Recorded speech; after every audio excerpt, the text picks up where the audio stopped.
SEO में basically 200 plus important factors cover होते हैं। सिर्फ एक फैक्टर को यूज करते हुए फाइवर के थ्रू अर्न किया गया अप्रोक्सीमेटली $460। जी हाँ, वो एसईओ का एक फैक्टर गेस्ट पोस्टिंग था। इसी फैक्टर को यूज करते हुए आप अपनी वेबसाइट की रैंकिंग तो करते ही हैं, पर आज मैं आपको बताने वाला हूं कि कैसे इसी फैक्टर को यूज करते हुए आप फ्रीलांसिंग प्लेटफॉर्म के थ्रू भी अर्न कर सकेंगे। इस वीडियो को आपने अंत तक देखना है, क्योंकि मैं आपको इसमें कंप्लीट मेथड बताने वाला हूं कि कैसे ये पूरा प्रोसेस काम करता है, इसमें किन चीजों का ख्याल रखना होता है और क्या डिसएडवांटेजेस आपको पहले फोकस करने हैं इस फील्ड पर जाने से पहले। अगर आप इसी वीडियो के लिए एक्साइटेड हैं और मुझे पहली दफा देख रहे हैं तो चेक कर लें कि यूट्यूब चैनल सब्सक्राइब कर रखा है, फेसबुक पे पेज फॉलो किया हुआ है और उसके अलावा इंस्टाग्राम पे ही फॉलो कर सकते हैं।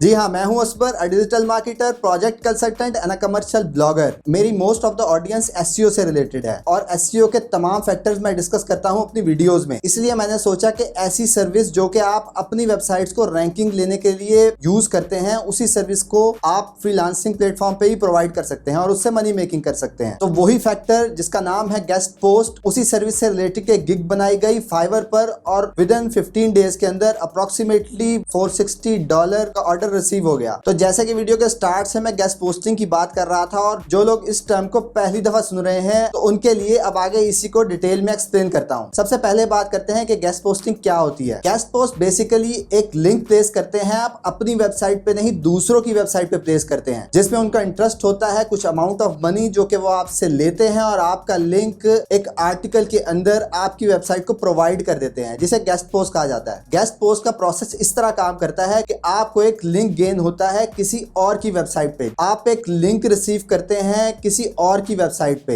गेस्ट पोस्ट वेबसाइट ऐसी वेबसाइट को कहा जाता है कि जिसमें आप लिंक प्लेस करते हैं, वो आपकी भी हो सकती है और किसी की भी हो सकती है। जब आप ये लिंक प्लेस कर देते हैं तो आपका एक्सपोजर इंक्रीज होता है, रिलेशनशिप, अथॉरिटी और बैकलिंक्स इंक्रीज होते हैं। और ऐसा लिंक जब आप रिसीव करते हैं तो उससे आपकी वेबसाइट की अथॉरिटी और परफॉर्मेंस में मैक्सिमम बूस्ट नजर आता है। ये बेसिकली एक आर्टिकल होता है जो क्रिएट किया जाता है किसी और की वेबसाइट पे और वहां से आपके ब्लॉग को लिंक कर रहा होता है कोई भी एक वर्ड या सेट ऑफ कीवर्ड्स। अब सवाल पैदा होता है कि क्या ये आपकी वेबसाइट की हेल्थ के लिए अच्छे होते हैं या बुरे होते हैं। गेस्ट पोस्ट बजाते खुद कोई बुरी चीज नहीं है, पर अगर आप किसी भी चीज का एग्रेसिव यूज करते हैं तो नेगेटिवली अफेक्ट कर सकता है आपको। और वो तमाम पुरानी एसईओ की टेक्निक जिसमें क्वांटिटी मैटर किया करती थी वो सारी आउटडेट हो चुकी हैं, तो इसलिए क्वालिटी ही मैटर करती है और उसी का एक पार्ट गेस्ट पोस्ट है। और आप इसकी इंपॉर्टेंस और क्वालिटी को ऐसे मेजर कर सकते हैं कि मैंने अपनी लास्ट वीडियो अपलोड की जिसमें मैंने आपको क्लियरली मेंशन करके बताया कि कैसे वेबसाइट कोर अपडेट के बाद डाउन हो गई और गेस्ट पोस्ट, अच्छी क्वालिटी की गेस्ट पोस्ट जब उस ब्लॉग को प्रोवाइड की गई तो कैसे उसका graph suddenly with in 20 days के अंदर वापस अप ट्रेंड में आ गया। अब बात करते हैं कि ये गेस्ट पोस्ट की जो वेबसाइट्स होती हैं उनमें ऐसी क्या क्वालिटीज होनी चाहिए ताकि आप उससे मैक्सिमम बेनिफिट ले सकें और अपनी वेबसाइट्स रैंक कर सकें। सबसे मेन फैक्टर यह है कि वो तमाम वेबसाइट्स कोशिश करें कि आपके टॉपिक से रिलेटेड हो, तो उन वेबसाइट्स के ऊपर अच्छे ऑर्गेनिक विजिटर्स हो, उन वेबसाइट्स की अथॉरिटी अच्छी कंसीडर की जाती हो। यानी कि अथॉरिटी कैलकुलेट करने के लिए हम एचआरएफ्स, मूव्स और मैजेस्टिक की साइट्स को यूज करते हैं, जिनकी टर्म्स को यूज किया जाता है इन वेबसाइट्स की अथॉरिटी चेक करने के लिए, जिसमें कवर होती हैं डीए, पीए, टीएफ, सीएफ, डीआर, यूआर। अब चलते हैं इस प्रोसेस की तरफ कि कैसे आप ऐसी गेस्ट पोस्ट फाइंड कर सकते हैं। तो अब मैं आपको एग्जांपल से समझाता हूं कि कैसे आप गेस्ट पोस्ट फाइंड कर सकते हैं। मैंने आर्किटेक्ट गेस्ट पोस्ट गूगल में सर्च किया और इन्हीं में से मुझे वेबसाइट मिली designandlike.com। यहाँ जब मैं यूआरएल पे गया तो यहाँ मुझे पता लगा कि ये वेबसाइट भी गेस्ट पोस्टिंग की सर्विसेज दे रही है। यहाँ से इनका ईमेल लिया गया और उसके बाद ईमेल में लिखा गया कि मुझे चाहिए आपकी वेबसाइट से एक बैकलिंक। तो उसी ईमेल का रिप्लाई आ गया जिसमें उन्होंने डिमांड की $150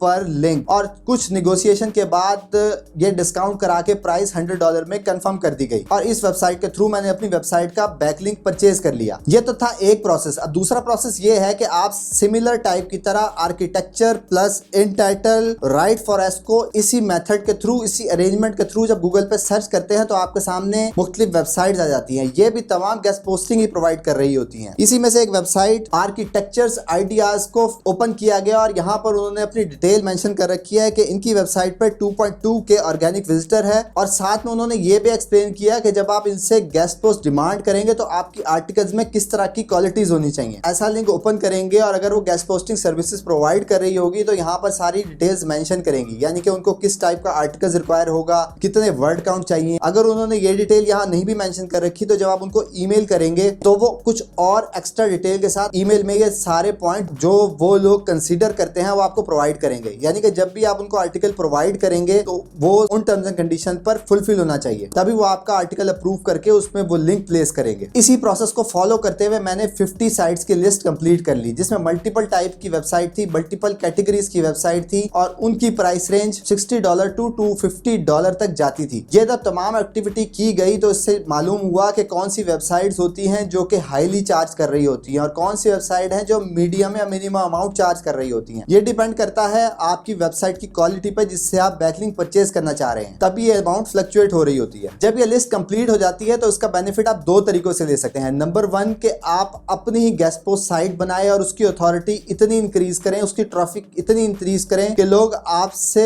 डायरेक्टली कांटेक्ट करके गेस्ट पोस्ट परचेज कर लें। पर आपको तमाम वेबसाइट्स बनाने में कुछ टाइम लगता है, जिसमें आपको एफर्ट भी करनी होती है, उस वेबसाइट पर ट्रैफिक भी गेन करनी होती है। तो अगर आपको लिंक आज चाहिए तो ये फार्मूला नहीं काम करेगा, तो हमें अल्टीमेटली जाना पड़ेगा अपने दूसरे मेथड की तरफ कि जिसमें आपको उसी मेथड के थ्रू जो मैं ऑलरेडी एक्सप्लेन कर चुका हूं, जिससे मैंने ही गेस्ट पोस्ट की एक लिस्ट जमा की। अब इस सर्विस को प्रोवाइड करने के लिए आपको फ्रीलांसिंग प्लेटफॉर्म पे ये सर्विसेज प्रोवाइड करनी होंगी। तो पहला मेथड ये हुआ कि आप कैसे अपने ही ब्लॉग्स बनाकर उसकी अथॉरिटी इंक्रीज करके, उसकी ट्रैफिक इंक्रीज करके गेस्ट पोस्ट सेल आउट कर सकते हैं। अगर आप इस प्रोसेस में फॉल नहीं होते तो आपको अल्टीमेटली फ्रीलांसिंग पे जाना पड़ेगा, या अगर आप अपनी वेबसाइट बना भी लेते हैं तो उन्हीं वेबसाइट्स के लिंक आप फ्रीलांसिंग प्लेटफॉर्म पे प्रमोट करके वहां से ऑर्डर रिसीव करेंगे। और अगर आपकी अपनी साइट्स नहीं है तो आप उसी मेथड के थ्रू वेबसाइट्स फाइंड करेंगे और फ्रीलांसिंग प्लेटफॉर्म जिस तरह फाइवर पे मैंने ऑर्डर रिसीव किया, उसके अलावा पीपल पर और अपवर्क, guru.com पे भी आप ये तमाम सर्विसेज प्रोवाइड कर सकते हैं। इससे अलावा SEO क्लर्क जैसी वेबसाइट में भी आप फ्रीलांसिंग सर्विसेज प्रोवाइड कर सकते हैं इसी टॉपिक से रिलेटेड। तो जब आपके पास एक अच्छी खासी तमाम कैटेगरीज की लिस्ट क्रिएट हो जाएगी तो फिर आपने दूसरा काम ये करना है कि आपने फ्रीलांसिंग प्लेटफॉर्म पे जाना है। लेट्स सपोज हम फाइवर की एग्जांपल लेते हैं। फाइवर में जब हम गेस्ट पोस्ट सर्च करते हैं तो यहाँ आपको नजर आता है कि बहुत सारे लोग गेस्ट पोस्ट सर्विसेज प्रोवाइड कर रहे हैं। आपने उन्हीं के मेथड को, उन्हीं के टाइटल, उन्हीं के डिस्क्रिप्शन को फॉलो करते हुए अपनी एक सर्विस क्रिएट करनी है और अपनी प्राइस रेंज भी उसी के अकॉर्डिंगली डिसाइड करनी है। और अगर आप इसका बेनिफिट जल्दी और अच्छा लेना चाहते हैं तो आप अपनी गिग स्पेसिफिक टॉपिक से रिलेटेड ही क्रिएट करेंगे। लेट्स सपोज अगर आपके पास फैशन से रिलेटेड गेस्ट पोस्ट हैं या बिजनेस से रिलेटेड है, फाइनेंस से रिलेटेड है, तो आप अपने गिग्स में मेंशन करेंगे वही कैटेगरी या टॉपिक। इससे आपको रिलेटेड ऑर्डर्स आने के चांसेस भी बहुत ज्यादा बढ़ जाएंगे। इसमें जो टॉप परफॉर्मिंग कैटेगरीज हैं वो है technology, home improvement, real estate, finances और स्पोर्ट्स। और उसके अलावा जो कैटेगरी आपने फोकस नहीं करनी वो है गैम्बलिंग, कैसीनो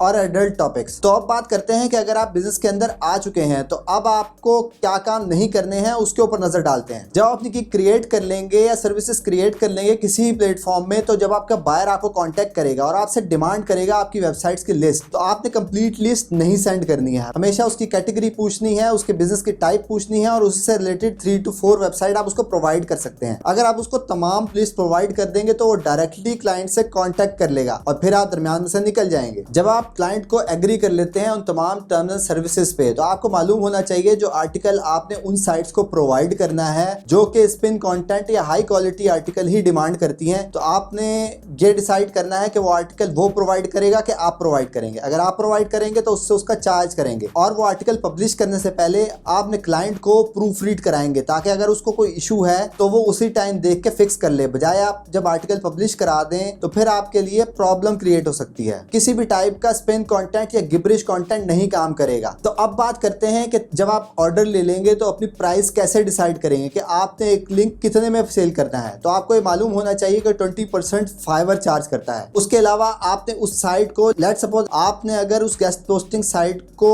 $50 पे करने हैं तो आपने आर्टिकल की कॉस्ट भी निकालनी है, अगर वो भी आप क्रिएट कर रहे हैं। उसके अलावा अपना प्रॉफिट भी इसी प्राइस में ऐड ऑन करेंगे। तो ये 3 बिलिंग कॉस्ट आपकी प्राइस में फाइनलाइज करने से पहले आप हमेशा कंसीडर रखेंगे। तो इस प्रोसेस के लिए अप्रोक्सीमेटली 10 to 15 डेज आपको रिक्वायर होंगे, जिसमें आप आर्टिकल अगर आप खुद प्रोवाइड कर रहे हैं तो आर्टिकल राइटर के 2 से 3 दिन आप रखेंगे। उसके बाद 3 डेज आप रखेंगे उस आर्टिकल को प्रूफ रीड करने के लिए, जो कि आपने क्लाइंट से पोस्ट करने से पहले गेस्ट पोस्टिंग साइट पे प्रूफ रीड कराना है। उसके अलावा कोई भी दिन ऊपर नीचे होता है तो आपको 3 डेज का एक एक्स्ट्रा मार्जिन रखना है, ताकि इस तमाम प्रोसेस के थ्रू तमाम चीजें आइडली हैंडल हो सकें। अपने अथॉरिटी की स्टैट्स हमेशा अपने पास अपडेट रखेंगे, यानी अगर आप मूस के स्टैट्स दिखा रहे हैं, HRFs के स्टैट्स दिखा रहे हैं या मजेस्टिक के स्टैट्स दिखा रहे हैं, तो आप मंथली उसको अपडेट रखें, ना कि जब आप अपने क्लाइंट को प्रोवाइड करें लिस्ट तो आप उसके ऊपर अच्छा इंपैक्ट नहीं छोड़ेंगे अगर आपकी वैल्यूज में कोई भी डिफरेंस होगा। और ये ऐसी टिप है जो कि मैं नहीं कहना चाहता था, पर जरूरी इसलिए है क्योंकि हर टाइप के क्लाइंट्स होते हैं, तो इसलिए आप अवॉइड करेंगे कंट्रीज को। ये सारी परसेंटेज बुरी नहीं है, पर इसमें से कुछ परसेंटेज ऐसी होती है जो आपको बहुत ज्यादा तंग करने वाली है अगर आप इसको फोकस रखेंगे तो। और कोई भी चीज फाइनलाइज करने से पहले आप हमेशा क्लाइंट के साथ डायरेक्ट मैसेज करके तमाम उन चीजों पे एग्री करवाएंगे, क्योंकि ये आपकी वेबसाइट्स नहीं होती हैं। तो अगर आपको कोई भी चेंज रिक्वायर होता है तो आपका प्रोसेस दोबारा शुरू से स्टार्ट करना पड़ता है, तो इसलिए आप हमेशा क्लाइंट के साथ डायरेक्टली कॉन्टेक्ट रहेंगे। नॉर्मली एक आर्टिकल जो आपने गेस्ट पोस्ट करवाना है उसके सेकंड पैराग्राफ में ही लिंक क्रिएट होता है और ये एक स्टैंडर्ड प्रैक्टिस है। तो ये चीज भी आपने अपनी टर्म एंड कंडीशन में मेंशन करनी है उस क्लाइंट को फाइनलाइज करते हुए। और अगर आपकी तमाम वेबसाइट्स इंग्लिश लैंग्वेज पर ही हैं और आपकी लिस्ट इंग्लिश लैंग्वेज से ही रिलेटेड है, तो आप अपने क्लाइंट से फाइनलाइज करने से पहले ये चीज भी अपने टर्म एंड कंडीशन पे क्लियरली मेंशन करेंगे, तमाम वेबसाइट्स इंग्लिश लैंग्वेज है और मैं इंग्लिश वेबसाइट से ही लिंक प्रोवाइड करूंगा, बजाय ये कि वो कोई फ्रेंच लैंग्वेज में लिंक क्रिएट करना चाहता है और जो कि उसे बाद में पता लगता है कि ये फ्रेंच में नहीं है, तो फिर वो तमाम कॉस्ट आपके गले पड़ने वाली है। कोई भी बिजनेस डिसएडवांटेजेस के बगैर पूरा नहीं होता। तो आज हम इसी गेस्ट पोस्टिंग से रिलेटेड सेटबैक्स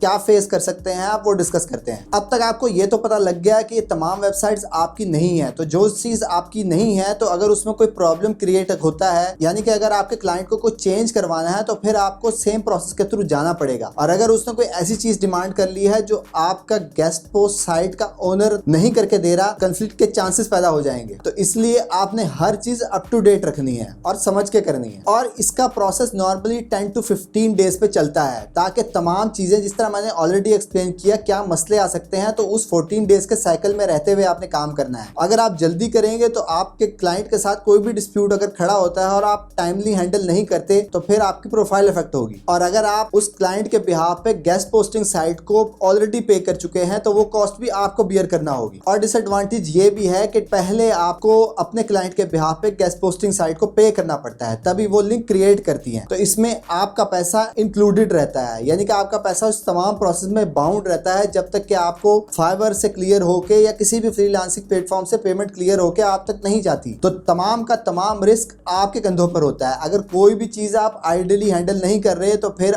लॉस भी अल्टीमेटली आपको ही होगा। और इस सारे प्रोसेस पे कम्युनिकेशन मेन रोल रखती है, यानी कि आप अपनी बात समझा नहीं सकते या उसकी बात आपको समझ नहीं आ रही तो फिर ये तमाम प्रोसेस नहीं चलने वाला। और फिर इस तमाम प्रोसेस में जिस तरह मैंने आपको तमाम मसले बताए हैं, अगर आपसे वो गलती होती है या आपके क्लाइंट से भी गलती होती है तो फाइवर हमेशा बायर को सपोर्ट करेगा और लॉस अल्टीमेटली आपको ही होगा। तो अगर आप इस वीडियो के इस हिस्से तक पहुंच गए हैं और आपको तमाम चीजें इंटरेस्टिंग लगी हैं और आप ट्राई करना चाहते हैं तो कमेंट करें आई विल ट्राई इट, ताकि मुझे भी पता लग सके कि आप इस प्रोसेस में इंटरेस्ट रखते हैं और एक दफा ट्राई जरूर करना चाहते हैं। ये थी आज की वीडियो जिसमें मैंने आपको बताया कि कैसे आप एसईओ के एक फैक्टर को यूज करते हुए मनी मेकिंग कर सकते हैं। इसके अलावा और भी बेशुमार फैक्टर हैं जो मैं टाइमली अपनी वीडियोस में अपडेट करता रहूंगा। और अपने तमाम दोस्तों को टैग जरूर करें जो कि इसी फील्ड से रिलेटेड हैं और कुछ नई चीजें ट्राई करना चाहते हैं। तो ये थी आज की वीडियो। जाने से पहले ये जरूर चेक कर लें कि आपने यूट्यूब चैनल सब्सक्राइब कर रखा है, फेसबुक पे पेज फॉलो किया हुआ है और इंस्टाग्राम पे भी फॉलो कर सकते हैं। That's all for today. Thank you very much. Have a good and safe day.